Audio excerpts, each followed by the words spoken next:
হ্যাঁ বন্ধুরা, আপনারা খেয়াল করুন, আমাদের কাছে একটা কিয়ামের রাইস কুকার রয়েছে।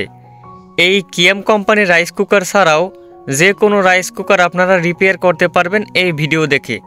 তো দেখুন, এই রাইস কুকারটি আমরা এসি কট লাইনে যদি দেই, আসলে দেখবেন কোনো ইন্ডিকেটর জ্বলতেছে না, ওয়ার্ম অথবা কুক জ্বলতেছে না। তো চলুন দেরি না করে ভিডিওটি শুরু করা যাক। হ্যাঁ বন্ধুরা, দেখুন, প্রথমে আমরা এসি জ্যাক খুলে নেওয়ার পরবর্তীতে দেখব আসলে দুইটা স্ক্রু থাকে এই রাইস কুকারে। তার পূর্বে আমরা যে ডিশটা রয়েছে ভিতরে, এই ডিশটা বের করে নেব। এখন দেখবেন যে কর্নারে অথবা নিচে স্ক্রু থাকে। তো কর্নারের স্ক্রুটা আমরা সুন্দর করে খুলে ফেলবো, আর নিচের দিকেও যদি স্ক্রু থাকে তাহলে অবশ্যই সেগুলো খুলে ফেলবেন। খোলার পরবর্তীতে দেখুন সেম কোয়ালিটি প্রসেসই একদম প্রত্যেকটা রাইস কুকারেই থাকে। তো আমরা যদি খেয়াল করি দেখব আসলে অনেকটাই পুড়ে গেছে। তো দেখবেন একটা ফিউজ থাকে ঠিক সেম এই রকম। তো এই ফিউজগুলো 100%-এর মধ্যে 95%-এ এই ফিউজ পুড়ে যায়। তো দেখুন ফিউজটা ধরার সাথে সাথে এর তার খুলে গেছে, এতটাই পুড়ে গেছে যে আসলে ফিউজের এক সাইড একদম খুলে গেছে। এখন আমরা সুন্দর করে এটা বের করে নিব। আসলে এটা এসি লাইনের সাথে কন্ট্যাক্ট করা থাকে।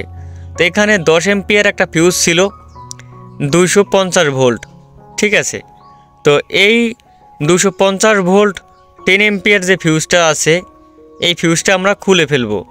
খোলার পরবর্তীতে দেখুন আমরা এখানে নতুন একটা ফিউজ চেষ্টা করব লাগানোর জন্য। এখানে ফিউজ ছাড়া কিন্তু কাজ করা যাবে না। এখানে আমরা আর একটা 10 এম্পিয়ার 250 ভোল্ট মানে 250 ভোল্ট একটা ফিউজ নিলাম নতুন। তো এটা মার্কেট থেকে কিনতে তেমন খরচ হয় না। তো দেখুন আপনারা, এখানে আমাদের এসি লাইনের সাথে যে ফিউজটা কন্ট্যাক্ট করা ছিল আর এসি জ্যাকের সাথে আমাদের সকেটের সাথে যে কন্ট্যাক্ট করা ছিল, এখানে আমরা সুন্দর করে বসিয়ে দেব সেম যেরকম রয়েছে। তো দেখুন এসি জ্যাকটাও কিন্তু আসলে মানে সকেটটা কিন্তু এটা পুড়ে গেছে।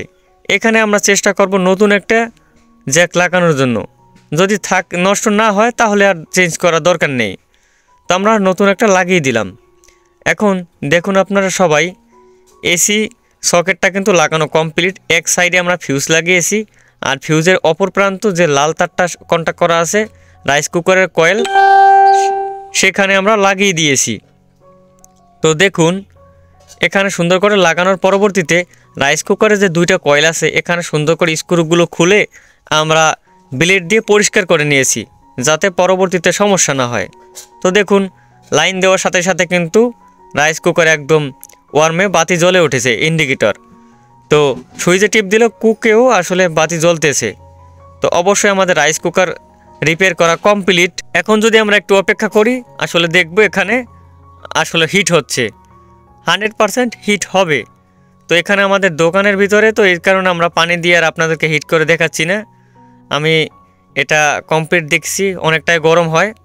যদি আমাদের ভিডিওগুলো ভালো লেগে থাকে তাহলে অবশ্যই আমাদের চ্যানেলটি সাবস্ক্রাইব করবেন। ধন্যবাদ।